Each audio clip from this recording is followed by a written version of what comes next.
Hello, Abud here, and this is the 7 days book challenge. And the book I'm reading is Mud, Sweat and Tears by Bear Grylls. And the takes from yesterday is Bear Grylls really can endure the toughest times. He has a big heart and challenges himself, allowing himself to go to higher levels. Yeah. So this time we have reached part 3, which is adversity. And he starts this part with a quote. This quote: "There is no education like adversity." Benjamin Disraeli. So this is how he starts part 3, adversity. So now we are getting into a new part of the book. And in chapter 66,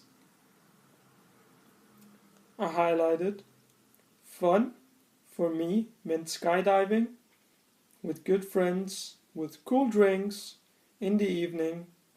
Life was all good. So here we have Bear Grylls having the time of his life, skydiving with good friends and having cool drinks in the evening, and everything is good. And then here the adversity starts coming. I highlighted 3,000 feet, time to pull. I reached to my right hip and gripped the ripcord. I pulled strongly. Initially, it responded as normal. The canopy opened with a crack that interrupted the noise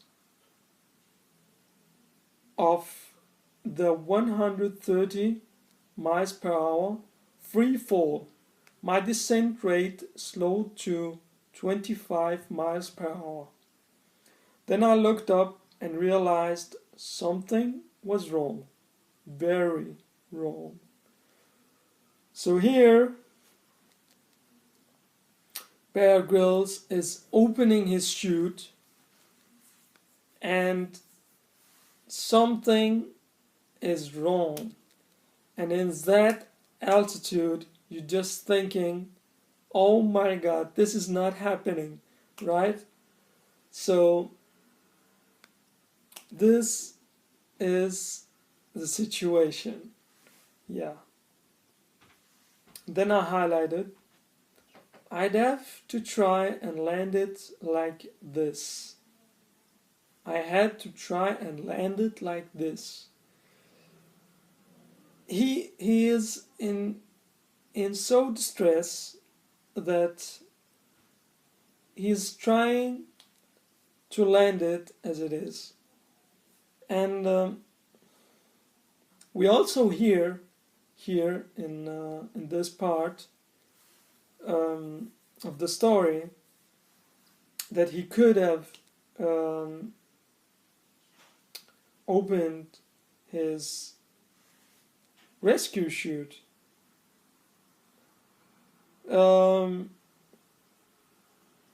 But he didn't have time enough, and that all became a rush. And so I highlighted this. I had landed directly on my back, right on top of the tightly packed reserve chute that formed a rock-hard square shape in the middle of the pack. So you're just feeling the agonizing feeling of directly landing on the back and having this rock hard square shape in the middle of the pack. It's so crazy what he has to endure right there. And we hear a little about it. I highlighted. We get one shot at life, and in those agonizing moments I realized I had messed this up. I had messed this up big time. I had this pit of my stomach fear that life would never be the same again. So here he's in despair. He is just kind of depressed, you know. He's thinking this just was the worst. This is a nightmare and I cannot wake up. And he is in agonizing pain, and he realized this is just messed up. Yeah. So chapter 67 I highlighted. I lie there, delirious, drifting in and out of consciousness, as the guys I was with began to help lift me. I was still moaning in pain, eyes squeezed tight, writhing in the slow courted agony. Just the thinking of it, his drifting in and out of consciousness, it's so dangerous situation he is in. And the guys has come to help him, and he's just writhing in contorted agony. Yeah, so this is just messed up, you know. Yeah. Then I highlighted, I couldn't stop crying whenever no one was looking. Look at yourself, Bear. Look at yourself. Yep, you are screwed. And then I zoned out. So here we're just feeling the despair of Bear Grylls. He's crying. He's really in despair, and he's kind of desperate. Situation he is in is just, yeah, out of this world. He can't get it over with. He is crying when no one is looking, and thinking to himself, look at yourself, Bear. Look at yourself. Yep, you are screwed. And then he zoned out. So it's just this moment of thinking, this is the worst and I can't get over it. So then I highlighted, things like this just didn't happen to me. I was always the lucky kid. So here we're hearing that Bear is kind of looking at the situation, looking at his past and present, and thinking, how could this ever happen to me? I've always been the lucky kid. So yeah, it's pretty solid that he's in despair. Yeah. So chapter 68 I highlighted a lot. So bear with me. Yeah. I was in and out of the hospital almost daily from then on. They x-rayed, poked, and prodded me, and then they did it again for good measure. T8, T10, and T12 vertebrae were fractured. It was as clear as day to see. You can't hide from an x-ray. Those are the main vertebrae in the middle of my back, and they are the ones that are hardest to break. Will I walk again? Probably, was all I kept asking the doctors. Yet no one would give me an answer, and that not knowing was the worst. So here we are in the facts. He is in the hospital almost daily and x-rayed, poked, and they prodded about him. And did that again and again. It was something that he had to live with. And his T8, T10, and T12 vertebrae were fractured. And here we are we are talking about the middle of the back, the bones that are hardest to break. So it's just such an agonizing feeling thinking about that. And he's asking, will I walk again? Probably. He just wants to walk again. He is, yeah, in such a bad shape, and the doctors don't know what to give him of an answer. And that not knowing was the worst. Of course, when you ask somebody something and you don't get an answer, and you keep asking and asking and you don't get an answer, you get frustrated, you get out of your mind, and that's the worst. Getting frustrated and so on. Yeah. And then I highlighted, I couldn't move and was getting angrier and angrier inside. Angry at myself, angry at everything. I was angry because I was shit scared. My plans, my dreams for the future hung in shreds. Nothing was certain anymore. I didn't know if I'd be able to stay with the SAS. I didn't even know if I'd recover at all. Lying unable to move, sweating with frustration, my way of escaping was in my mind. I still had so much that I dreamt of doing. I looked around my bedroom, and the old picture I had of Mount Everest seemed to peer down. Dad's and my crazy dream. So here we hear that he's getting angry and angrier. Angrier and angrier. Angry at himself and angry at everything.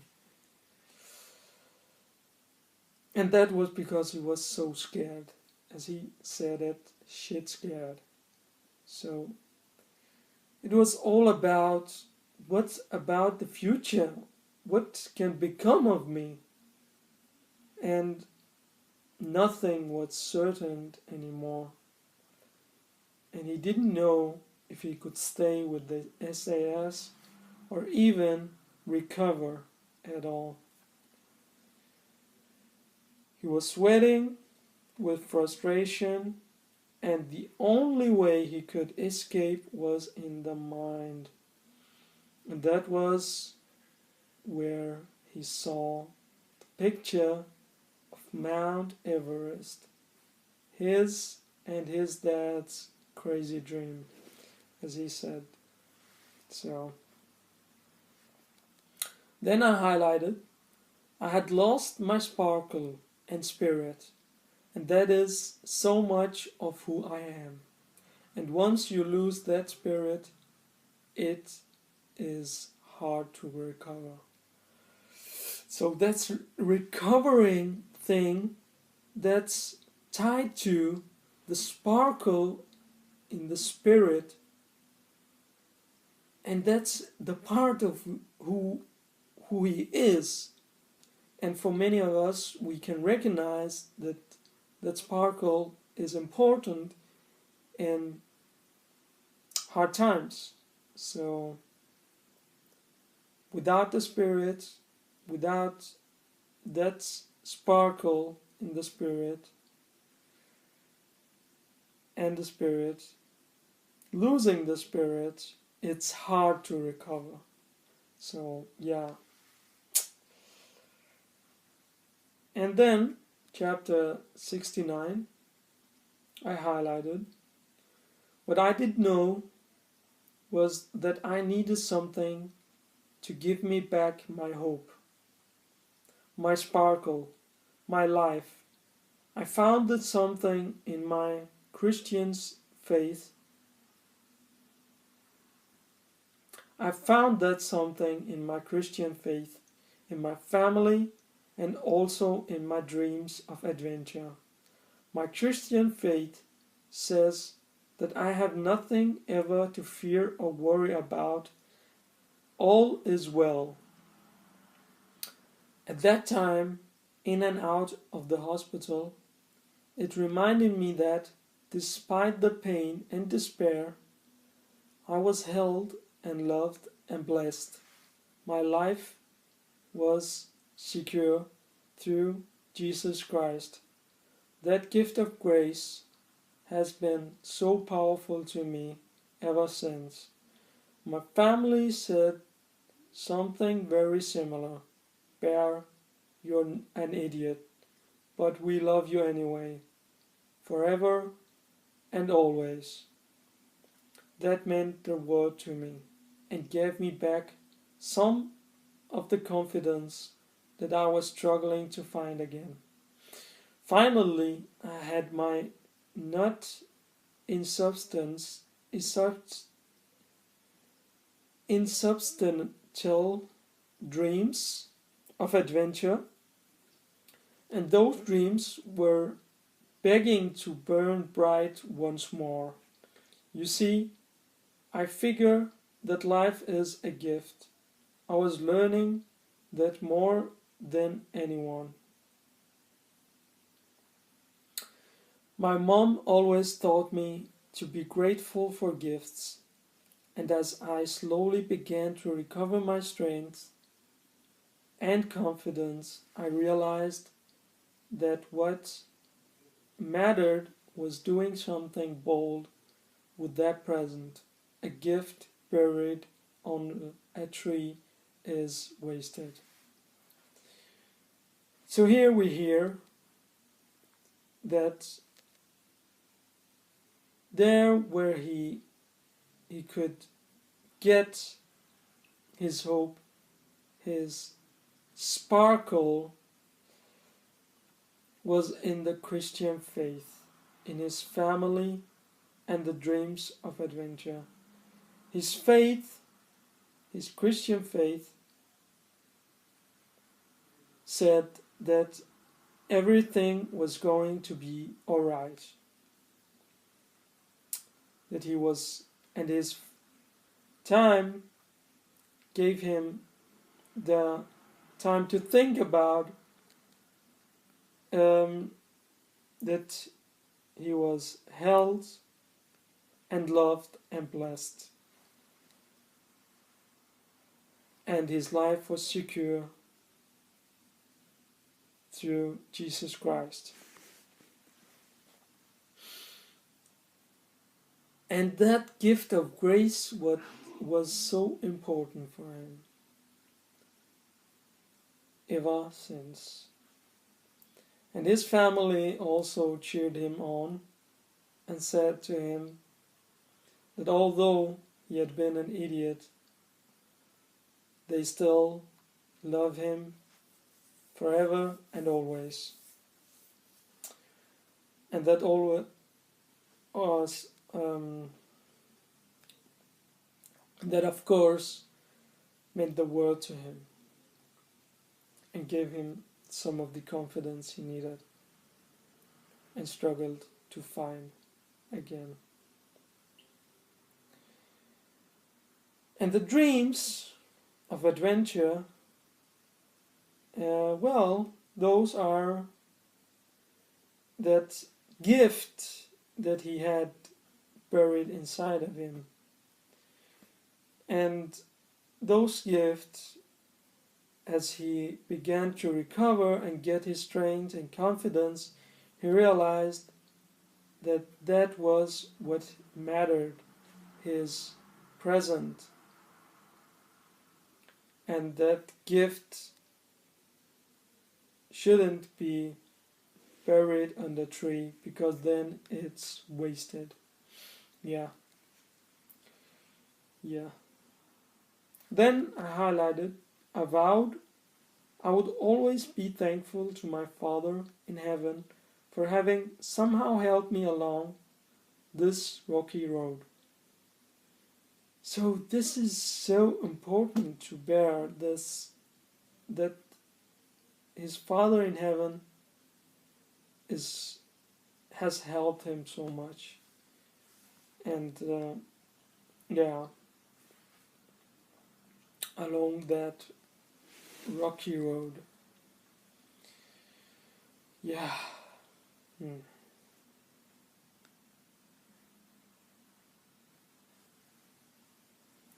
And at chapter 70, I highlighted, life has taught me to be very cautious of a man with a dream, especially a man who has steered on the edge of life. It gives a fire and recklessness inside that is hard to quantify. It can also make them fun to be around. So here is talking about that dream, and that dream he's thinking of is, of course,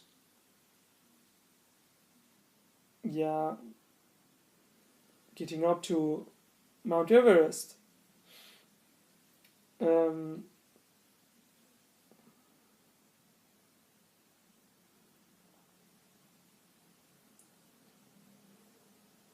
And he's just thinking that this fire needs to be going again, to be firing him again. And that was the important thing for him, to make him a person to be around, as he called it, fun to be around. And then I highlighted, I had spent an amazing few years with the SAS. I had trained with the best and been trained by the best. But if I couldn't do the job fully, I didn't want to do it at all. So here we hear about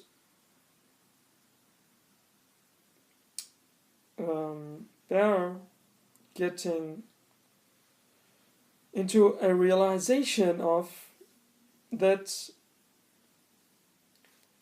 he needed to do his job fully or not do it at all. And that was his decision right there and then.